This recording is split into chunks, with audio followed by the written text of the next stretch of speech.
श्रीमद् भगवद गीता की विषय वस्तु में 5 मूल सत्यों का ज्ञान निहित है। सर्वप्रथम ईश्वर के विज्ञान की और फिर जीवों की स्वरूप स्थिति की विवेचना की गई है। एक ईश्वर है जिसका अर्थ है नियंता, और दूसरे जीव है जो नियंत्रित हैं, और फिर प्रकृति यानी भौतिक प्रकृति, काल, समस्त ब्रह्मांड तथा कर्म, इन सब की व्याख्या है। यह दृश्य जगत विभिन्न कार्यकलापों से ओतप्रोत है। सारे जीव भिन्न भिन्न कार्यों में लगे हुए हैं। श्रीमद् भगवद गीता से हमें अवश्य सीखना चाहिए कि ईश्वर क्या है, जीव क्या है, प्रकृति क्या है, दृश्य जगत क्या है, वह काल द्वारा किस प्रकार नियंत्रित किया जाता है, और जीवों का कर्म क्या है। भौतिक प्रकृति स्वतंत्र नहीं है, वह परमेश्वर के निर्देशन में ही कार्य करती है। जैसा कि भगवान श्री कृष्ण कहते हैं, मयाध्यक्षेण प्रकृति सूयते सचराचरम। यह भौतिक प्रकृति मेरे निर्देशन में कार्य करती है। जब हम दृश्य जगत में आश्चर्यजनक घटनाएं घटित देखते हैं तो हमें यह जानना चाहिए कि इस दृश्य जगत के पीछे एक नियंता है। बिना नियंत्रण के किसी चीज का प्रकट होना संभव नहीं है। नियंता को न मानना बचपना है। उदाहरणार्थ, एक बालक यह सोच सकता है कि मोटर कार अद्भुत होती है क्योंकि यह किसी घोड़े या पशु द्वारा खींचे बिना ही चल सकती है। किंतु एक समझदार व्यक्ति मोटर कार की आभ्यंतरिक अवस्था से परिचित होता है। वह सदैव जानता है इस यंत्र के पीछे एक व्यक्ति या एक चालक होता है। इसी प्रकार परमेश्वर वह चालक है जिसके निर्देशन में प्रत्येक कार्य हो रहा है। श्री भगवान ने जीवों को अपने अंश रूप में स्वीकार किया है। जैसा कि सोने का एक एक कण सोना है, समुद्र के जल की एक बूंद भी खारी होती है, इसी प्रकार हम जीव भी परम नियंता ईश्वर या भगवान श्री कृष्ण के अंश होने के कारण परमेश्वर के सभी गुणों से सूक्ष्म मात्रा में युक्त हैं।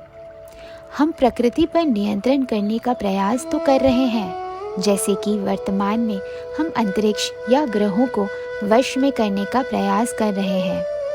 और हम में नियंत्रण करने की यह प्रवृत्ति इसीलिए है क्योंकि ये भगवान श्री कृष्ण में भी है।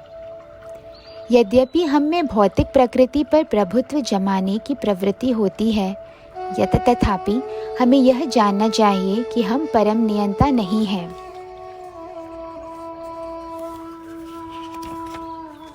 प्रकृति सदैव अधीन रहती है, उस पर श्री भगवान का प्रभुत्व रहता है क्योंकि श्री भगवान ही नियंत्रक हैं। जीव तथा भौतिक प्रकृति दोनों ही परमेश्वर द्वारा अधिशासित एवं नियंत्रित होते हैं। श्रीमद् भगवद गीता के अनुसार यद्यपि सारे जीव परमेश्वर के अंश हैं, लेकिन वे प्रकृति के ही माने जाने चाहिए। ईश्वर, जीव, प्रकृति, काल तथा कर्म, इन सब की व्याख्या श्रीमद् भगवद गीता में हुई है। ईश्वर तथा परम श्री भगवान की स्थिति परम चेतना स्वरूप है। जीव भी ईश्वर के अंश होने के कारण चेतन है, लेकिन जीव केवल अपने खुद के शरीर के प्रति ही सचेत रहता है। जीव भूल जाता है कि उसे क्या करना है। एक प्रकार का शरीर त्यागने के बाद वह दूसरे प्रकार के शरीर में प्रवेश करता है। जिस प्रकार हम वस्त्र पहनते और उतारते रहते हैं, जब आत्मा इस प्रकार देहांतरण कर जाता है, उसे अपने कर्मों का फल भोगना पड़ता है। यह कार्यकलाप तभी बदल सकते हैं जब जीव सतोगुण में स्थित हो और वह यह समझे कि उसे किस प्रकार का कर्म करना चाहिए। यदि वह ऐसा करता है तो उसके कर्मों के सारे फल बदल सकते हैं। फलस्वरूप कर्म शाश्वत नहीं है। इसीलिए 5 तत्वों में, जो कि ईश्वर, जीव, प्रकृति, काल तथा कर्म है, इसमें से 4 शाश्वत हैं और कर्म शाश्वत नहीं है। हमें अपने भौतिकता से कलुषित इस चेतना को शुद्ध करना है।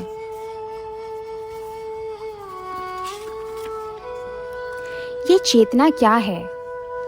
ये कलुषित चेतना है मैं हूँ की भावना। तो फिर मैं क्या हूँ? कलुषित चेतना में मैं हूँ का अर्थ है कि मैं सर्वा हूँ, मैं ही भोगता हूँ। यह संसार घूमता है क्योंकि प्रत्येक जीव सोचता है कि वही इस भौतिक जगत का स्वामी है। भौतिक चेतना के दो मनोमय विभाग हैं। एक के अनुसार मैं ही सब कुछ हूँ और दूसरे के अनुसार मैं ही भोगता हूँ। लेकिन वास्तव में परमेश्वर भोगता है और परमेश्वर का अंश होने के कारण जीव न तो भोगता है और न त्रष्टा, वो मात्र सहयोगी है। वह सृजित तथा भुक्त है।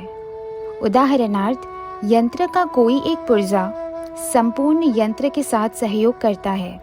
शरीर का कोई एक अंग पूरे शरीर के साथ सहयोग करता है। हाथ, पाँव, आँखें आदि शरीर के अंग हैं, लेकिन ये वास्तविक भोक्ता नहीं है। भोक्ता तो उदर है, यानी पेट है। पाँव चलते हैं, हाथ भोजन देते हैं, दांत चबाते हैं और शरीर के सारे अंग उदर को तुष्ट करने में लगे रहते हैं, यानी कि पेट को तुष्ट करने में लगे रहते हैं, क्योंकि उदर ही प्रधान कारक है जो शरीर रूपी संगठन का पोषण करता है। अतएव सारी वस्तुएं उदर को दी जाती है। जड़ को सींचकर वृक्ष का पोषण किया जाता है और उदर का भरण करके ही शरीर का पोषण किया जाता है। क्योंकि यदि शरीर को स्वस्थ रखना है तो शरीर के सारे अंगों को उदर पूर्ति में सहयोग देना होगा। इसी प्रकार परमेश्वर ही भोगता है और हम उनके अधीनस्थ जीवात्माएं उन्हें प्रसन्न रखने के निमित्त सहयोग करने के लिए हैं। इस सहयोग से हमें लाभ पहुंचता है, ठीक वैसे ही जैसे उदर द्वारा गृहीत भोजन से शरीर के सारे अंगों को लाभ पहुंचता है। यदि हाथ की उंगलियां यह सोचे कि वह उदर को भोजन न देकर उसे स्वयं ही ग्रहण कर ले, तो उन्हें निराश नहीं होना पड़ेगा। सृजन तथा भोग के केंद्र बिंदु परमेश्वर है और जीव उनके सहयोगी हैं। सहयोग के द्वारा वह भोग करते हैं। ये सब मिलकर परम पूर्ण का निर्माण करते हैं और यही परम पूर्ण परम सत्य कहलाता है। यही परम पूर्ण तथा परम सत्य पूर्ण पुरुषोत्तम भगवान श्री कृष्ण हैं। सारी अभिव्यक्तियाँ उनकी विभिन्न शक्तियों के फलस्वरूप वे ही परिपूर्ण हैं, वे परम पूर्ण हैं।